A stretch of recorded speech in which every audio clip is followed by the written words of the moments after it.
All right. Welcome back, everyone, to another deep dive. Today, we're tackling the story of Samson, Samson. the legendary strongman Oh, yeah. from the Book of Judges. Okay. Specifically, we're going to be looking at chapter 15, Okay. and it's a pretty wild ride. Yeah. You've got strength, revenge, and, And divine intervention. oh, yeah, divine intervention all wrapped up into one. Big time. And you know what? There's actually some really surprisingly relevant takeaways for us, Right. even today. I think what's interesting about this story Yeah. is that it doesn't really shy away from the messy side of human nature. Oh, for sure. We see Samson, Yeah. this incredibly powerful figure, but driven by emotions like anger and a desire for vengeance. Oh, absolutely. Yeah. So for those who need a quick refresher, chapter 15 kicks off with Samson going to visit his wife, only to find out No. that her father has given her away to someone else. Oh. Talk about a bad breakup. That's rough. And his reaction, well, he doesn't exactly take the high road. No. He goes and catches 300 foxes, What?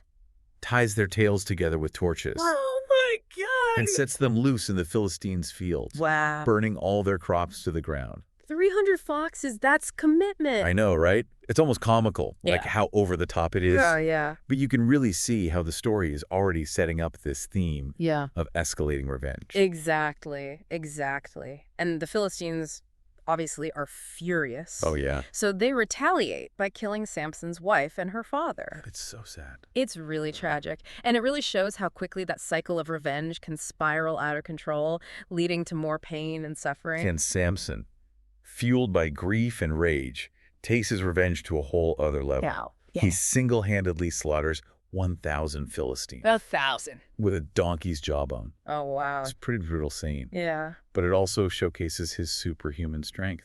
Yeah. And that strength, according to the story, comes from the Spirit of the Lord. Right. It's a fascinating aspect of the story. Mm-hmm. How even in this violent and chaotic situation, the idea of divine empowerment is woven in. So it's not just a story about a strong man getting even. Right. There's a deeper layer here about where true strength comes from. Exactly. It makes you think. Oh, totally. It really makes you think about those moments in our own lives where we feel like we need to rely on something bigger than ourselves to get through. Right. Whether that's faith Yeah. or a supportive community or even just tapping into our own inner resilience. Like, we all have those reserves of strength, don't we? We do. That we can draw upon. And that's where I think another interesting layer of the story comes in. Okay. You know the moment after the battle? Yeah. When Samson's overcome with thirst? Oh, right. He's literally parched. Wow. And he cries out to God for help. It's a pretty powerful contrast, isn't it? It is. Seeing this mighty warrior brought low by something as basic as thirst. It's like the story's reminding us that even the strongest among us have vulnerabilities. Yeah. And it's okay to ask for help when we need it. It's okay to not be okay. Exactly. And to reach out.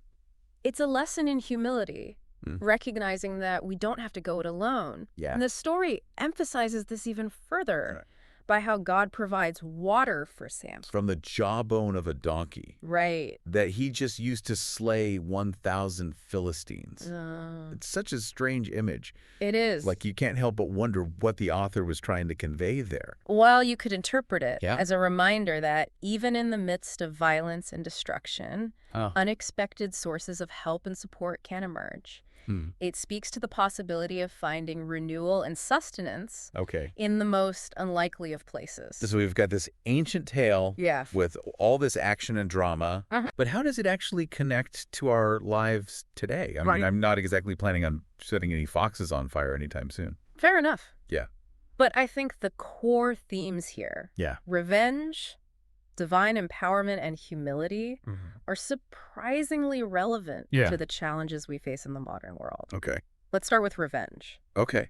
It's such a human impulse, isn't it? Oh, absolutely. When someone wrongs us, we want to strike back, make them feel the pain they caused us. It's almost like an instinct, that urge to get even. Totally. But Samson's story shows how destructive that cycle can be. Yes. It never really leads to true resolution, just keeps the conflict going. Exactly. And when you think about it, We see that same pattern play out all the time. Oh, yeah. In personal relationships, in online feuds, even on a global scale with political conflicts. It's that eye for an eye mentality that ultimately leaves everyone blind. So then how do we break free from that cycle? Yeah. What's the alternative to revenge? Right. I mean, it's not like we can just let people walk all over us. Right. It's not about being passive. Yeah. It's about finding a path to resolution that doesn't fuel the fire. Yeah. Choosing forgiveness. Okay. Trying to understand where the other person is coming from and ultimately striving for peace. But that can be incredibly difficult. Oh, absolutely. Especially when you've been deeply hurt. It takes a lot of strength to choose forgiveness over retaliation. And that's where I think the idea of divine empowerment comes in. Okay. You know, if Samson could draw upon a higher power to overcome physical challenges, maybe we can tap into that same strength to choose a more peaceful path. So instead of getting caught up in the cycle of revenge, we can look for a source of strength that helps us to rise above it. Exactly. Whether that's faith, community, or even our own inner resilience. Like we were saying earlier, we all have those resources available to us. And let's not forget the lesson of humility. Oh, yeah. Remember how Samson, despite his superhuman strength, still needed to acknowledge his dependence on something greater than himself? Yeah. I think that's a crucial insight for all of us. We can't do everything alone. Yeah. And it's okay to ask for help. So even the strongest among us need support and guidance, recognizing our limitations and being willing to reach out for help.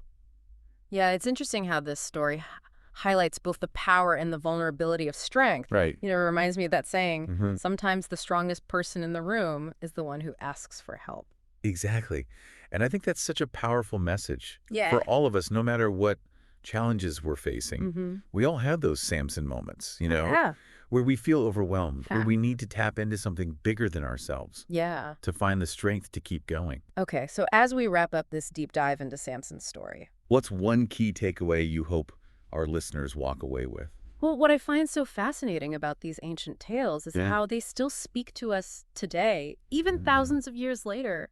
You know, Samson's story is a reminder that the desire for revenge is a powerful force. Right. But it ultimately leads to more pain and suffering. Yeah. It's a call to choose a different path, to seek strength beyond ourselves, and to embrace the power of humility. I love that. So before we go, I want to leave our listeners with one final thought. Okay. We've been talking about these big ideas of revenge, strength, and humility. But how can we actually put these ancient lessons into practice in our everyday lives?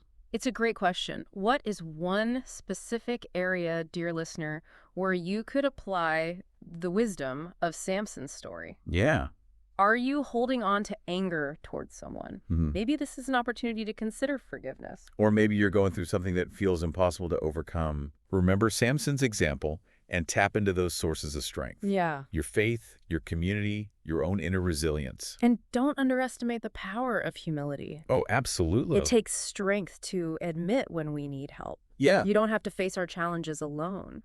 That's such a powerful reminder. So, to our amazing listeners, thank you for joining us on this deep dive into the story of Samson. It's been a pleasure. We hope you gained some new insights. Yes. And feel inspired to bring a little bit of that ancient wisdom into your modern life. It's been a pleasure exploring this timeless tale with you. And remember, keep diving deep, keep learning, and keep those conversations going.